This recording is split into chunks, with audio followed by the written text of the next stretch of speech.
جیسے دل کا بہت تیز دھڑکنا یا یوں لگنا کہ دل سینے سے باہر آ جائے گا، سانس کا اکھڑنا، دم گھٹنا محسوس ہونا، سینے میں درد یا دباؤ، اوہ، پسینے آنا، کپکپی طاری ہونا، متلی ہونا، چکر آنا، بعض اوقات ایسا لگتا ہے جیسے موت واقع ہونے والی ہے یا انسان اپنا کنٹرول کھو رہا ہے، پاگل ہو رہا ہے۔ یہ تو بہت ہی ڈراؤنا ہے۔ بہت۔ اور اس کا سب سے تکلیف دہ پہلو شاید یہ ہے کہ مریض کو ہر وقت یہ خوف لگا رہتا ہے کہ اگلا اٹیک کب اور کہاں ہو جائے گا۔ اچھا، تو وہ جگہوں سے بچنے لگتے ہوں گے؟ بالکل، وہ ان جگہوں یا حالات سے بچنا شروع کر دیتے ہیں جہاں انہیں پہلے اٹیک ہوا ہو، یا جہاں انہیں لگے کہ اگر اٹیک ہوا تو مدد نہیں ملے گی یا شرمندگی ہوگی۔ اگلی قسم؟ پھر آتی ہے سوشل انزائٹی ڈس آرڈر۔ اسے پہلے سوشل فوبیا بھی کہتے تھے۔ Social phobia? ہاں، سنا ہے۔ اس میں بنیادی مسئلہ سماجی حالات میں شدید خوف اور شرمندگی کا احساس ہے۔ مطلب لوگوں سے ملنے جلنے میں؟ جی، بنیادی ڈر یہ ہوتا ہے کہ دوسرے لوگ انہیں منفی نظر سے دیکھیں گے، ان کا مذاق اڑائیں گے، ان پر تنقید کریں گے یا انہیں جانچ رہے ہوں گے۔ اچھا۔ اس وجہ سے لوگ تقریبات میں جانے سے گھبراتے ہیں، اجنبیوں سے بات کرنے سے کتراتے ہیں، عوامی مقامات پر کھانے پینے میں مشکل محسوس کرتے ہیں، یا لوگوں کے سامنے کوئی کام کرنے جیسے پریزنٹیشن دینے سے بہت زیادہ خوفزدہ ہوتے ہیں۔ تو یہ صرف شرمیلا پن نہیں ہے؟ اکثر لوگ کہتے ہیں میں ذرا شرمیلا ہوں۔ نہیں، یہ اس سے بہت مختلف اور شدید ہے۔ شرمیلا پن ایک شخصیت کا حصہ ہو سکتا ہے، لیکن سوشل انزائٹی ایک بیماری ہے جو انسان کی سماجی، تعلیمی اور پیشہ ورانہ زندگی کو بری طرح متاثر کرتی ہے۔ لوگ نوکری کے انٹرویو سے بھاگتے ہیں، دوست نہیں بنا پاتے، رشتے بنانے میں مشکل پیش آتی ہے۔ سمجھ گیا، یہ تو واقعی زندگی محدود کر دیتا ہے۔ بالکل۔ پھر ہے مخصوص فوبیاز، اسپیسیفک فوبیاز۔ اچھا، جیسے مکڑی یا اونچائی کا ڈر؟ جی بالکل، یہ کسی خاص چیز یا صورتحال سے غیر معقول، شدید اور مستقل خوف ہے۔ اہم بات یہ ہے کہ یہ خوف خطرے کے حقیقی امکان سے کہیں زیادہ ہوتا ہے۔ یعنی اگر مکڑی نقصان دہ نہ بھی ہو تب بھی شدید خوف؟ ہاں، اور یہ خوف اتنا شدید ہوتا ہے کہ اس چیز یا صورتحال کا سامنا کرنے پر فوراً شدید انزائٹی یا پینک اٹیک بھی ہو سکتا ہے۔ عام مثالیں آپ نے دیں، اونچائی کا خوف ایکروفوبیا، بند جگہوں کا خوف کلاسٹروفوبیا، لفٹ وغیرہ میں؟ جی، خون یا سوئی کا خوف ہیموفوبیا، خاص جانوروں جیسے مکڑی، اریکنوفوبیا یا سانپ کا خوف، اور لوگ ان چیزوں یا حالات سے بچنے کے لیے اپنی زندگی کو کافی حد تک بدل لیتے ہیں۔ جیسے اگر اونچائی کا فوبیا ہے تو اونچی عمارتوں میں جانے سے گریز کریں گے، پلوں پر سے نہیں گزریں گے۔ ٹھیک ہے۔ اور ایگورافوبیا، یہ کیا ہے؟ ایگورافوبیا بھی ایک اہم قسم ہے۔ اس میں ایسی جگہوں یا حالات سے شدید خوف محسوس ہوتا ہے جہاں سے نکلنا مشکل ہو یا مدد ملنا ناممکن لگے اگر گھبراہٹ یا پینک جیسی علامات شروع ہو جائیں۔ اچھا، یہ پینک ڈس آرڈر سے جڑا ہوا لگتا ہے؟ اکثر ہوتا ہے، ضروری نہیں، لیکن اکثر ساتھ ہوتا ہے۔ اس میں خوف ہوتا ہے بھیڑ والی جگہوں کا، عوامی ٹرانسپورٹ جیسے بس یا ٹرین کا، پلوں کا، کھلے میدانوں کا، سنیما یا تھیٹر کا، یا حتیٰ کہ گھر سے باہر اکیلے جانے کا۔ تو اس میں لوگ گھر سے نکلنا ہی چھوڑ دیتے ہیں؟ شدید حالتوں میں بالکل، وہ گھر تک ہی محدود ہو کر رہ جاتے ہیں کیونکہ باہر نکلنا انہیں انتہائی خوفزدہ کر دیتا ہے۔ اللہ! طور پر بچوں سے منسلک کیا جاتا ہے، لیکن یہ بڑوں میں بھی ہو سکتا ہے۔ اس میں اپنے پیاروں، والدین، شریک حیات یا بچوں سے جدا ہونے کا شدید اور غیر معمولی خوف اور پریشانی ہوتی ہے۔ انہیں ڈر ہوتا ہے کہ جدائی کے دوران ان کے پیاروں کو یا خود انہیں کوئی نقصان پہنچے گا۔ اچھا، یہ بڑوں میں بھی ہوتا ہے؟ جی، اور آخری ہے سلیکٹیو میوٹزم۔ یہ زیادہ تر بچوں میں ہی دیکھا جاتا ہے۔ اس میں کیا ہوتا ہے؟ اس میں بچہ مخصوص سماجی حالات میں، جیسے اسکول میں یا اجنبیوں کے سامنے، بالکل بات نہیں کر پاتا، چپ ہو جاتا ہے، حالانکہ وہ دوسری جگہوں پر جیسے گھر میں اپنے گھر والوں کے ساتھ بالکل ٹھیک اور آرام سے بات کرتا ہے۔ تو یہ جان بوجھ کر نہیں ہوتا؟ نہیں، یہ ضد یا نافرمانی نہیں ہوتی، یہ شدید اینگزائٹی کی وجہ سے ہوتا ہے۔ وہ بچہ بولنا چاہتا ہے لیکن خوف کی وجہ سے بول نہیں پاتا۔ یہ تو بہت سی مختلف شکلیں ہیں تشویش کی۔ اور کیا ایسا ممکن ہے کہ کسی کو ایک سے زیادہ قسم ہو؟ جی بالکل، یہ بہت عام ہے۔ بہت سے لوگوں میں ایک سے زیادہ اینزائٹی ڈس آرڈر ہوتے ہیں، یا اینزائٹی کے ساتھ ساتھ ڈپریشن جیسی دوسری ذہنی صحت کی حالت بھی ہوتی ہے۔ اسے کوموربیڈیٹی کہتے ہیں۔ او اچھا، کوموربیڈیٹی، اس سے تو تشخیص اور علاج مزید پیچیدہ ہو جاتا ہوگا۔ یقیناً، علامات ایک دوسرے پر اثر انداز ہو سکتی ہیں، اور علاج کے منصوبے کو زیادہ محتاط طریقے سے بنانے کی ضرورت ہوتی ہے۔ تو یہ تو ہو گئیں اقسام، اب آتے ہیں علامات پر۔ یہ بیماریاں محسوس کیسی ہوتی ہیں؟ مطلب وہ کون سی عام نشانیاں ہیں جن سے اندازہ ہو کہ یہ صرف روزمرہ کی ٹینشن نہیں بلکہ کچھ اور ہے؟ جی، علامات ہر قسم کے لحاظ سے تھوڑی مختلف ہو سکتی ہیں، اور ہر شخص میں ان کی شدت بھی الگ ہو سکتی ہے۔ لیکن عام طور پر ہم انہیں دو بڑی کیٹیگریز میں تقسیم کر سکتے ہیں: نفسیاتی علامات اور جسمانی علامات۔ یعنی دماغی اور جسمانی۔ تو اب پہلے نفسیاتی علامات کی بات کرتے ہیں۔ نفسیاتی علامات میں شامل ہیں مسلسل گھبراہٹ، بے چینی یا تناؤ کا احساس۔ ایسا لگتا ہے جیسے ریلیکس ہونا ممکن ہی نہیں۔ ایک مبہم سا یا کبھی کبھی شدید احساس کہ کچھ برا ہونے والا ہے۔ خطرے کا احساس، چاہے کوئی واضح خطرہ موجود نہ ہو۔ اچھا۔ کسی ایک بات پر توجہ مرکوز کرنے میں شدید دشواری۔ ذہن جیسے بھٹکتا رہتا ہے یا بالکل خالی ہو جاتا ہے۔ کام یا پڑھائی میں دھیان لگانا مشکل ہو جاتا ہے۔ چڑچڑاپن بھی؟ جی، چڑچڑاپن بہت بڑھ جاتا ہے۔ چھوٹی چھوٹی باتوں پر غصہ آنا یا بے صبری محسوس کرنا۔ پھر پریشان کن خیالات یا خدشات کا ذہن پر چھائے رہنا۔ یہ خیالات بار بار آتے ہیں، انہیں جھٹکنا یا قابو کرنا ناممکن لگتا ہے، اور یہ اکثر غیر حقیقی یا مبالغہ آمیز ہوتے ہیں۔ جیسے جی اے ڈی میں ہوتا ہے؟ جی اے ڈی میں یہ بہت نمایاں ہوتا ہے، اور ایک مستقل چوکس رہنے کی کیفیت، جیسے ہر وقت کسی خطرے کے لیے تیار رہنا، اسے ہائپر ویجیلنس کہتے ہیں۔ یہ تو ہوئی نفسیاتی علامات۔ جسمانی علامات کیسی ہوتی ہیں؟ جسمانی علامات اکثر بہت نمایاں اور تکلیف دہ ہوتی ہیں، اور یہی وہ علامات ہیں جن کی وجہ سے لوگ اکثر سمجھتے ہیں کہ انہیں کوئی جسمانی بیماری جیسے دل کا مسئلہ ہو گیا ہے۔ اچھا، کیا کیا شامل ہے اس میں؟ سب سے عام ہے دل کی دھڑکن کا بہت تیز ہو جانا، زور زور سے دھڑکنا، یا اپنی دھڑکن کا بہت زیادہ احساس ہونا، اسے پیلپیٹیشنز کہتے ہیں۔ پینک اٹیک میں تو یہ شدید ہوتا ہوگا نا؟ جی، پینک اٹیک میں بہت شدید ہوتا ہے، لیکن عام انزائٹی میں بھی محسوس ہو سکتا ہے۔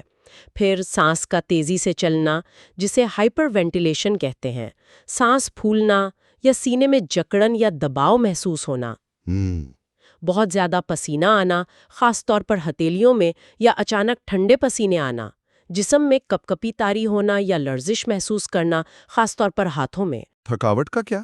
شدید جسمانی کمزوری یا ہر وقت تھکاوٹ کا احساس، حالانکہ شاید کوئی جسمانی مشقت نہ کی ہو۔ متلی محسوس ہونا، پیٹ میں مڑوڑ اٹھنا، یا ہاضمے کے مسائل جیسے ڈائریا یا قبض۔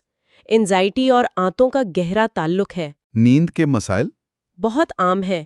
نیند آنے میں مشکل ہونا، انسومنیا، رات کو بار بار آنکھیں کھلنا یا صبح اٹھنے پر تازہ دم محسوس نہ کرنا، بے آرام نیند، ہاتھوں یا پیروں کا سن ہو جانا یا ان میں سوئیاں چبھنے کا احساس، ٹنگلنگ اور نمنس، منہ کا خشک رہنا، اور پٹھوں میں، خاص طور پہ گردن اور کندھوں کے پٹھوں میں شدید کھنچاؤ یا درد محسوس ہونا۔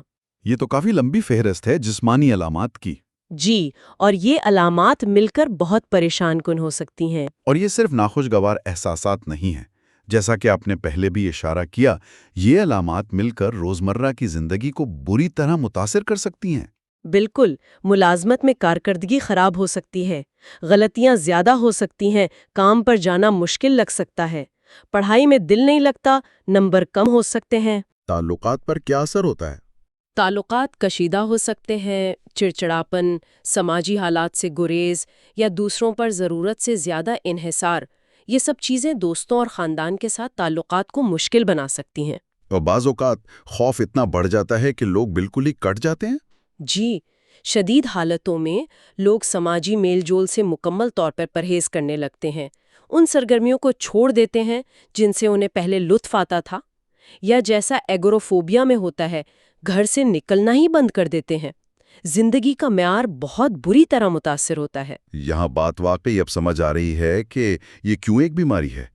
اب سوال یہ پیدا ہوتا ہے، آخر یہ ہوتا کیوں ہے؟ کیا اس کی کوئی ایک وجہ ہے یا یہ معاملہ جیسا آپ نے کہا پیچیدہ ہے؟ یہ واقعی ایک پیچیدہ معاملہ ہے۔ کوئی ایک سوئچ نہیں ہے جسے آن یا آف کیا جا سکے۔ محققین ابھی تک تمام پہلوؤں کو پوری طرح نہیں سمجھ پائے، لیکن اب تک کی تحقیق بتاتی ہے کہ یہ کئی عوامل کے آپس میں مل جل کر کام کرنے کا نتیجہ ہے، ایک کمپلیکس انٹرپلے ہے۔ کئی عوامل کون کون سے؟ ہم انہیں چند بڑی کیٹیگریز میں دیکھ سکتے ہیں۔ سب سے پہلے ہیں حیاتیاتی عوامل، یعنی بایولوجیکل فیکٹرز۔ دماغ کی کیمسٹری وغیرہ؟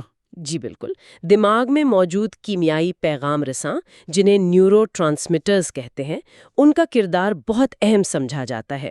کون سے کیمیکلز؟ خاص طور پر سیروٹونن، نوریپینیفرین، ڈوپامن اور گیبا۔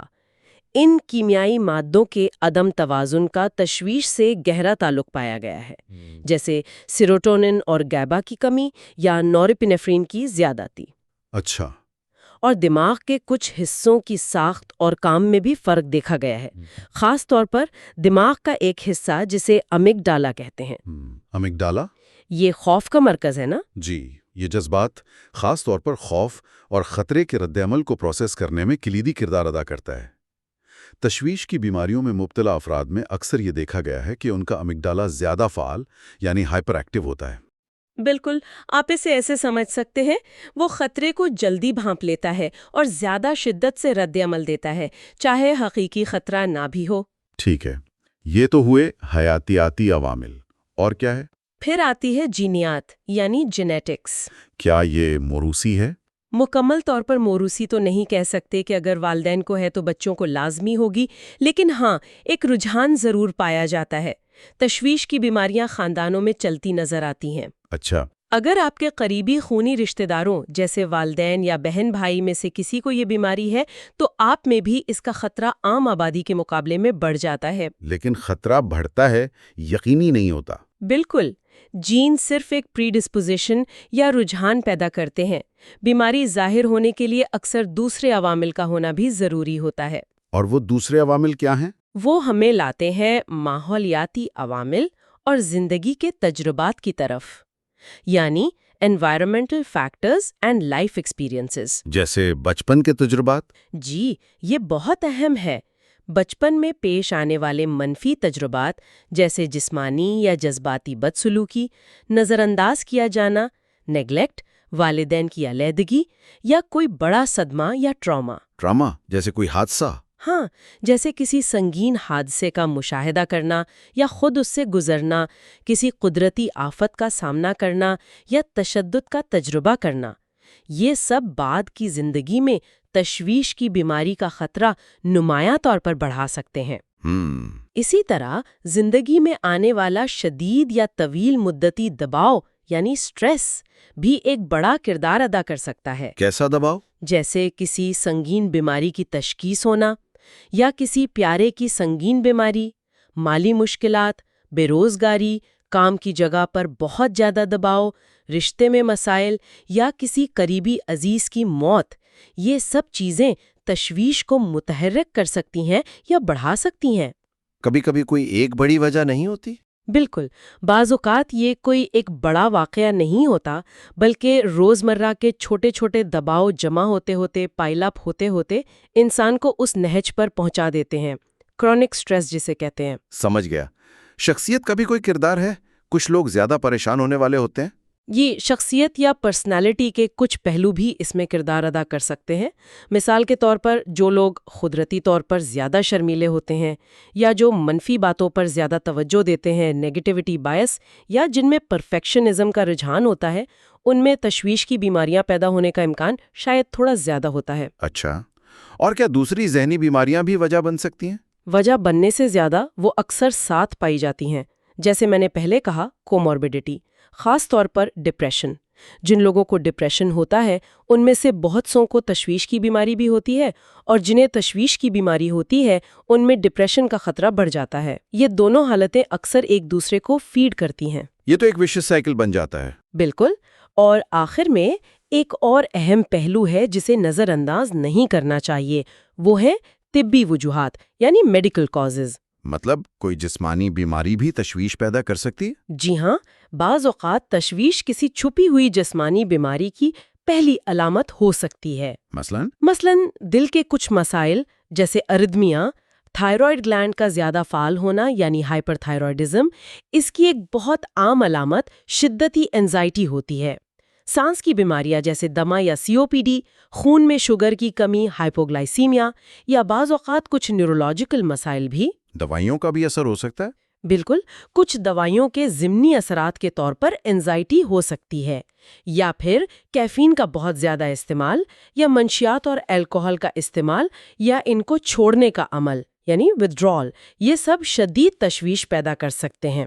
تو جب کوئی ڈاکٹر کے پاس جاتا ہے تو وہ یہ سب چیزیں دیکھتے ہوں گے؟ جی ہاں، اسی لیے ایک مکمل میڈیکل ہسٹری اور جسمانی معائنہ بہت ضروری ہوتا ہے تاکہ کسی بنیادی طبی وجہ کو رد کیا جا سکے۔ ٹھیک ہے، یہ وجوہات تو کافی پیچیدہ اور ملی جلی ہیں۔ اب سب سے اہم سوال پر آتے ہیں۔ اگر کسی کو یہ محسوس ہو رہا ہے کہ وہ یا ان کا کوئی عزیز ان علامات کا سامنا کر رہا ہے، تو مدد کب اور کیسے حاصل کرنی چاہیے؟ اس کا کیا مطلب ہے؟ یہ بہت ہی اہم سوال ہے۔ سب سے پہلی بات تو یہ ہے کہ مدد حاصل کرنے میں دیر نہیں کرنی چاہیے۔ اگر کسی کو لگے کہ کن نشانیوں پر فوراً توجہ دینی چاہیے؟ اگر انہیں لگے کہ ان کی پریشانی یا فکر بہت زیادہ ہے، قابو سے باہر محسوس ہوتی ہے، اور ان کی روزمرہ کی زندگی جیسے کام، اسکول یا تعلقات میں نمایاں طور پر رکاوٹ ڈال رہی ہے۔ ٹھیک ہے۔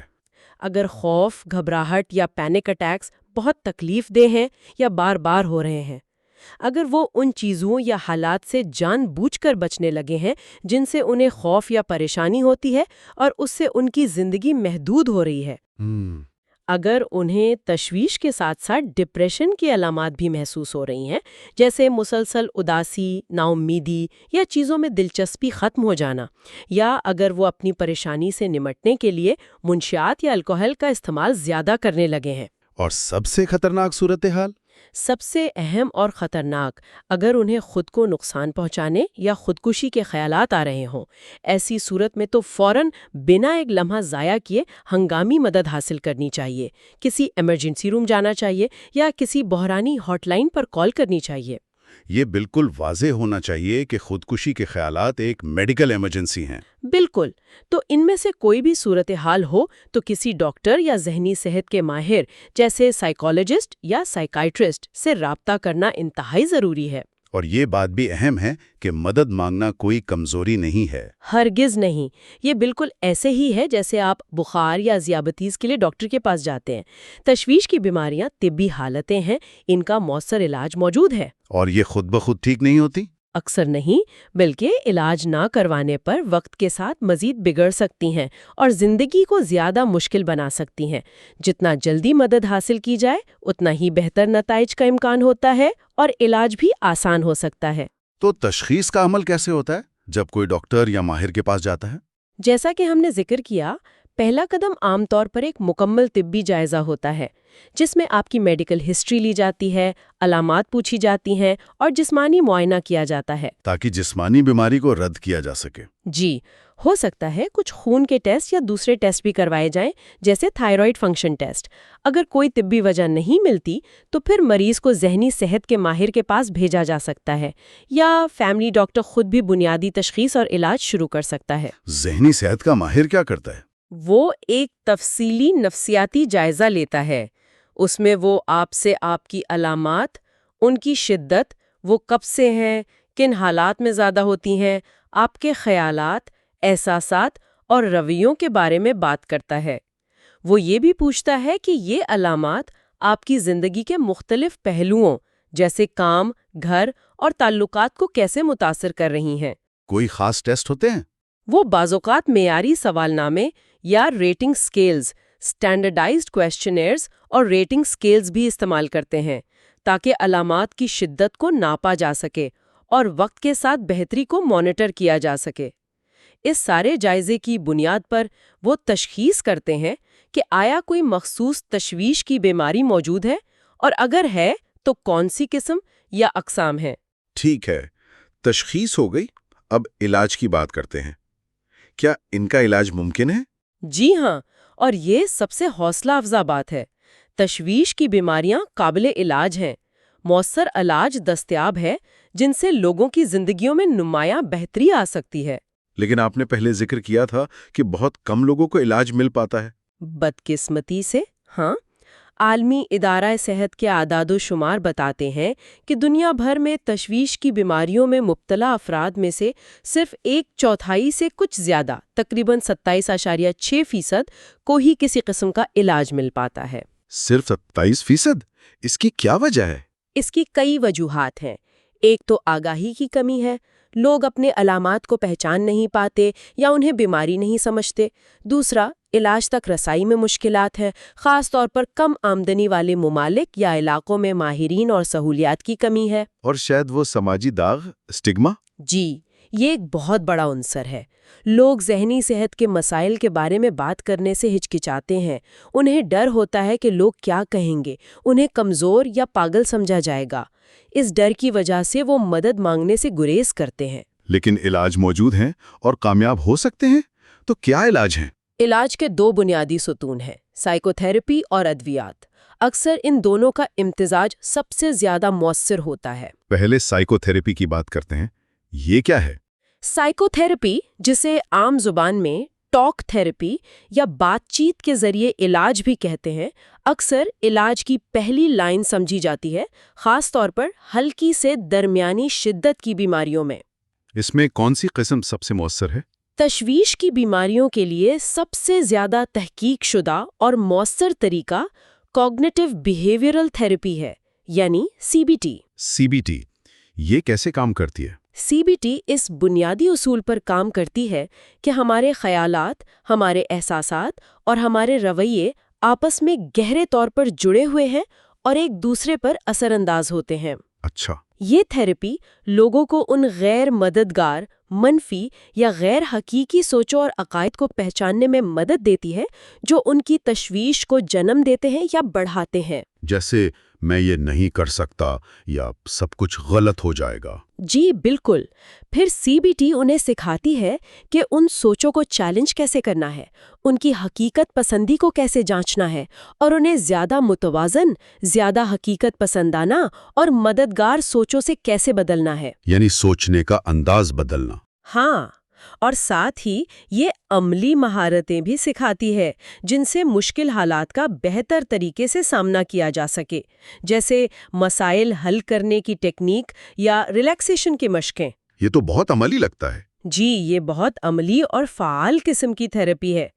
ایک اور اہم قسم، خاص طور پر فوبیا، پینک ڈس آرڈر اور سوشل انزائٹی کے لیے ایکسپوجر تھراپی ہے۔ ایکسپوجر مطلب سامنا کروانا؟ جی، اس میں تھراپسٹ کی رہنمائی اور مدد کے ساتھ ایک محفوظ اور کنٹرول شدہ ماحول میں مریض کو آہستہ آہستہ بتدریج ان چیزوں یا حالات کا سامنا کروایا جاتا ہے جن سے اسے خوف آتا ہے۔ یہ تو مشکل لگتا ہوگا۔ شروع میں ہو سکتا ہے، لیکن یہ بہت منظم طریقے سے کیا جاتا ہے۔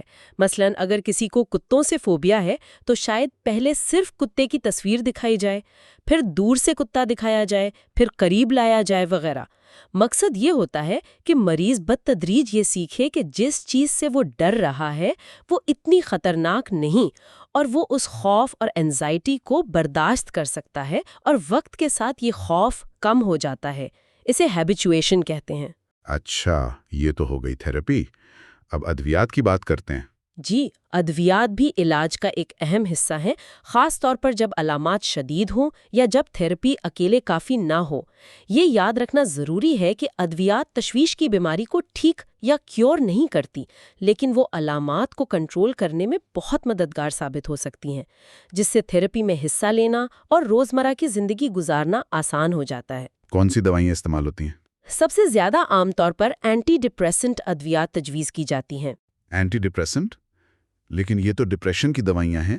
جی، لیکن یہ تشویش کی بیماریوں کے علاج میں بھی بہت مؤثر پائی گئی ہیں، خاص طور پر SSRIs سلیکٹیو سیروٹونن ری اپٹیک انہیبیٹرز اور SNRIs سیروٹونن نورپینیفرین ری اپٹیک انہیبیٹرز۔ یہ کیسے کام کرتی ہیں؟ یہ دماغ میں سیروٹونن اور نوریپینیفرین جیسے نیورو ٹرانسمیٹرز کی سطح کو متاثر کرتی ہیں۔ ان کے توازن کو بہتر بنانے میں مدد دیتی ہیں، جس سے موڈ بہتر ہوتا ہے اور تشویش کم ہوتی ہے۔ ان کا اثر کب شروع ہوتا ہے؟ ان کا پورا اثر ظاہر ہونے میں کچھ ہفتے، عام طور پر 4 سے 6 ہفتے لگ سکتے ہیں، اس لیے صبر سے کام لینا ضروری ہوتا ہے۔ اور کیا دوائیں ہیں؟ بیٹا بلاکرز بھی استعمال ہو سکتے ہیں، خاص طور پر پرفارمنس اینزائٹی کے لیے، جیسے سٹیج پر جانے یا پریزنٹیشن دینے کا خوف۔ یہ دل کی تیز دھڑکن، کپ کپی، پسینہ آنے جیسی جسمانی علامات کو کم کرنے میں مدد دیتے ہیں۔ ایک اور گروپ ہے بینزو ڈائزپینز کا، جیسے ویلیم یا زینکس۔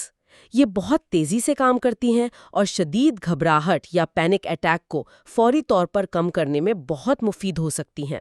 لیکن ان کے بارے میں سنا ہے کہ ان کی عادت پڑ جاتی ہے؟ جی بالکل، ان کا سب سے بڑا مسئلہ یہ ہے کہ ان پر جسمانی اور نفسیاتی انحصار پیدا ہونے کا خطرہ ہوتا ہے اور طویل مدتی استعمال سے مسائل پیدا ہو سکتے ہیں۔ اس لیے انہیں عام طور پر صرف مختصر مدت کے لیے یا صرف ضرورت کے وقت ایز نیڈڈ استعمال کرنے کا مشورہ دیا جاتا ہے، اور وہ بھی ڈاکٹر کی سخت نگرانی میں۔ تو دوا ہمیشہ ڈاکٹر کے مشورے سے لینی چاہیے؟ بالکل، کوئی بھی دوا خاص طور پر ذہنی صحت کے لیے کبھی بھی خود سے یا کسی کے کہنے پر شروع یا بند نہیں کرنی چاہیے۔ ہمیشہ مستند ڈاکٹر یا سائیکیٹرسٹ سے مشورہ کرنا چاہیے، وہی آپ کی ضرورت کے مطابق صحیح دوا اور خوراک تجویز کر سکتا ہے اور ممکنہ ضمنی اثرات کے بارے میں بتا سکتا ہے۔ اور کیا اکثر تھراپی اور دوا ملا کر استعمال کی جاتی ہے؟ جی ہاں، بہت سے لوگوں کے لیے، خاص طور پر درمیانی سے شدید بیماری میں، سائیکو تھراپی اور ادویات کا امتزاج سب سے زیادہ مؤثر ثابت ہوتا ہے۔ دوا علامات کو جلدی قابو میں لانے میں مدد دیتی ہے، جبکہ تھراپی طویل مدتی مسائل سے نمٹنے اور مقابلہ کرنے کی مہارتیں سکھاتی ہے۔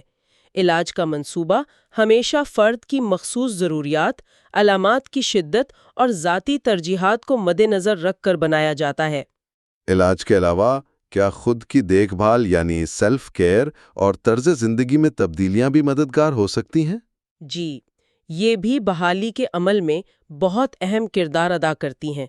علاج کے ساتھ ساتھ ان پر توجہ دینا بہت ضروری ہے۔ کیا کیا شامل ہے اس میں؟ سب سے پہلے تو تناؤ کم کرنے کی تکنیکیں سیکھنا اور انہیں باقاعدگی سے اپنی زندگی کا حصہ بنانا، جیسے مراقبہ یا میڈیٹیشن، گہرے سانس لینے کی مشقیں، یوگا یا مائنڈ فلنس کی مشقیں۔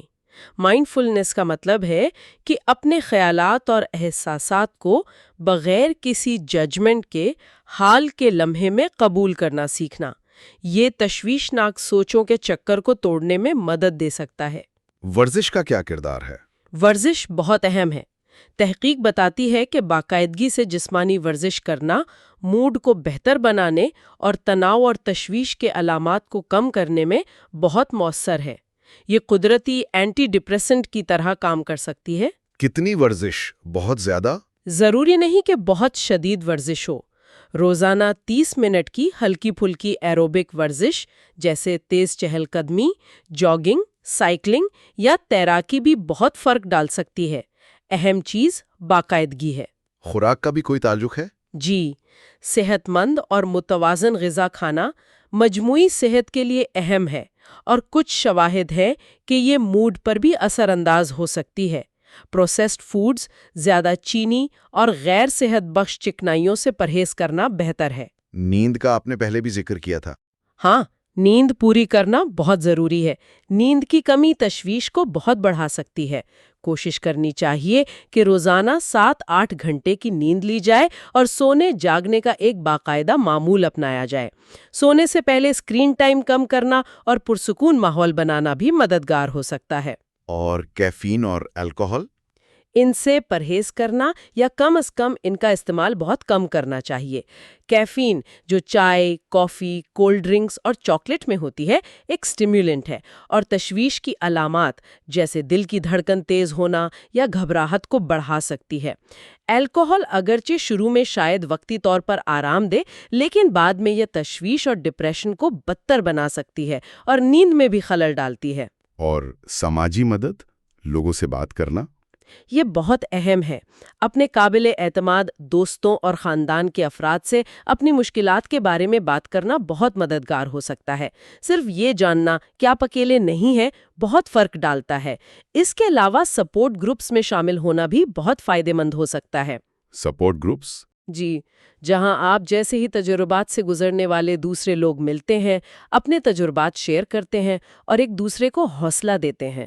یہ تنہائی کے احساس کو کم کرتا ہے اور عملی مشورے بھی مل سکتے ہیں۔ یہ سب بہت مفید نکات ہیں، لیکن اگر خدا نہ خواستہ ان بیماریوں کا علاج نہ کیا جائے تو طویل مدت میں کیا نتائج یا پیچیدگیاں ہو سکتی ہیں؟